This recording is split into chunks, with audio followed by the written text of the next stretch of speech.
Chaudhry Moonis Elahi is a Pakistani politician who has been a member of the National Assembly of Pakistan since October 2018. He was Minister for Water Resources from 13 July 2021 till 10 April 2022, when no confidence motion against Imran Khan was successful. Previously, he was a member of the Provincial Assembly of the Punjab from 2008 to May 2018.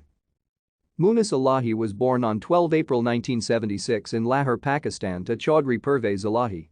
He received a BBA degree in 1999 from the Wharton School of the University of Pennsylvania. After completing his education, he returned to Pakistan and joined his family business.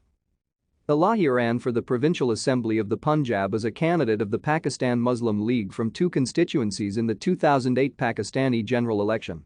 He won the Gujarat constituency but was unsuccessful in the Lahore constituency, where he lost the seat to a candidate of the Pakistan Muslim League. He served as a member of the following standing committees in Punjab Assembly for the term 2008 to 2013. Elahi ran for the Provincial Assembly of the Punjab as a candidate of the PML from two constituencies in the 2013 Pakistani general election and was successful in both. Thank you for watching. Like and subscribe if you would like to view more of our videos. Have a nice day.